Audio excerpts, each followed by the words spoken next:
Hi there, my name's Larry Hyus, and today I'm going to be answering a few questions.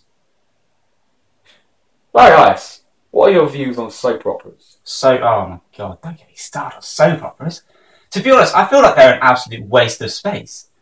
The idea of a soap opera is it's a fictional story that's got lots of different characters acting about what I feel is a load of rubbish.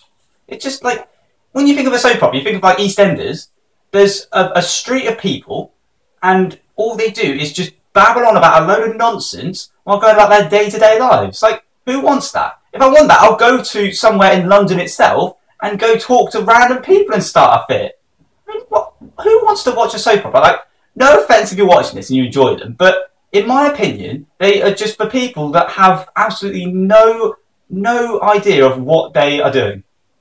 I agree. Outrageous. Next question. Xbox One or PS4?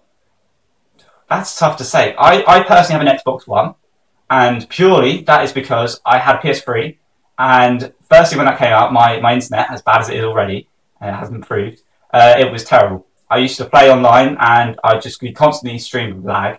But also, the more important reason is there was a bit of a data protection hoo-ha when I was on PS3 that meant that there was a lot of people that hacked the PlayStations and stole everyone's personal information. And that just, for me, was a reason why I didn't want to get a PS4, because it just showed that Sony did not have the security to protect their consoles. That's not right, is it? No, it's not right. You should, when you buy a console, you should be able to have the faith that the company that's made the console is going to be able to protect you in all that they can. And so, like, I know the Xbox Ones aren't brilliant. They're not, like, the best console in the world, but they're still, I feel, better than the PlayStation 4. Very balanced review you just gave there, Harry. Thank you.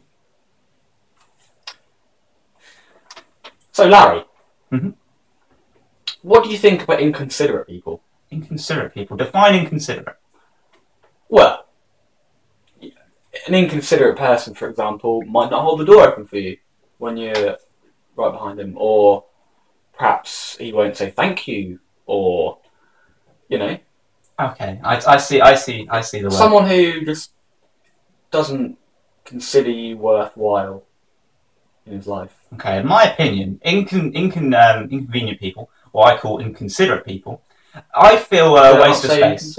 You did, but it's my own description of them. I just feel them to be the worst sort of people in the world. They're just toxic. They're just not happy people. They're not kind, and the fact that they aren't courteous in appreciating you opening the door for them, or even doing the same gesture for you, it's just stupid. Like, when you come into the world, you think that people would be kind enough to actually, on a day-to-day basis, 9 times out of 10, they don't have to do it every time, but the majority of the time, actually do a kind deed of actually opening the door, letting you go in front of them if you've got more stuff in the supermarket. And it's just like, who in the world is living their life and not bothering to be a kind and considerate person? It's just, there's nothing worse than it, in my opinion. I don't see the point. If you're going to be in this world, you've got to be kind, you've got to be considerate, and you've got to think about others.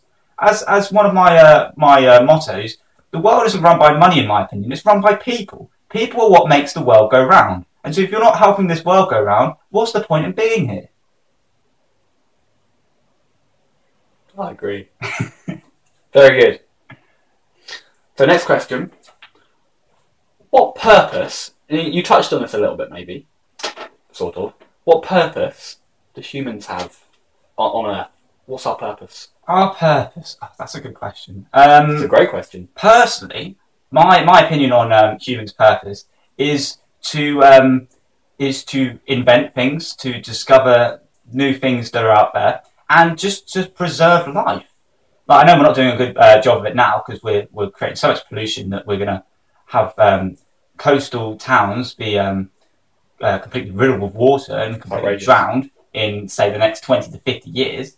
But personally, I would say that people's jobs in life, or not jobs, but the thing they can do to help purpose. Their purpose, indeed. Their purpose in life is to help invent things, discover things, and just make a positive impact on the world. Even if it's just being kind in your day-to-day activities, you don't have to invent something to be having a purpose. You just have to live a positive life where you're giving a positive impact on the world. So you could be someone that volunteers at a local care home or local shops and just helping people in their day-to-day lives, just by doing positive, good deeds in your day-to-day life. That is how I would say that humans have purpose. Fantastic. 2 more questions. Okay. Do you believe in God or any deity? And yes, yeah. Quick Coke break there. Indeed, I do love a bit of Is that Coke. good? It's very good, thank you. Good. Better than Diet Coke, isn't it? What? Better than Diet Coke? Yeah, much better. All right, back to the question. Do I believe in God? Personally, I'm not a believer in a God or a deity, and that's just because I don't follow religion. I'm not against it in any way. I just don't believe that in this world there is a God. You're a man of science, is that correct? Over religion, yes. Okay.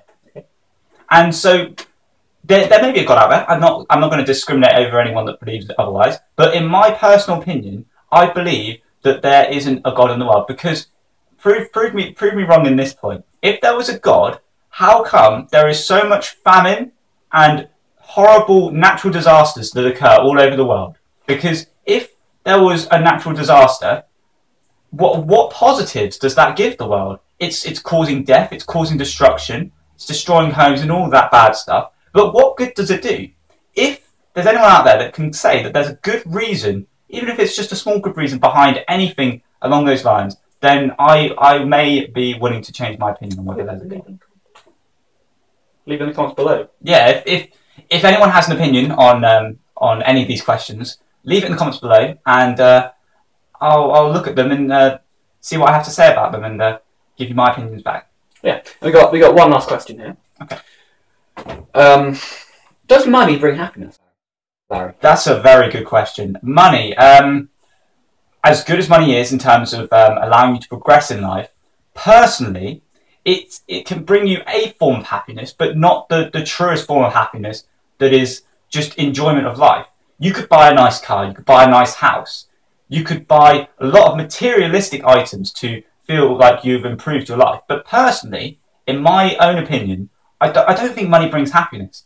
I think people and just personal enjoyment of doing something you love in life will make you happy. And also love. Love is another thing that I feel brings enjoyment and happiness into life.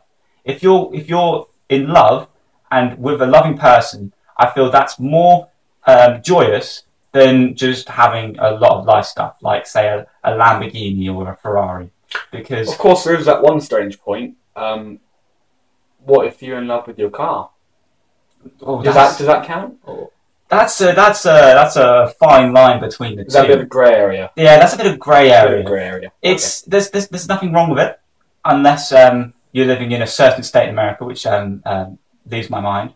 But you're entitled to do whatever you like in life, so long as it abides the law.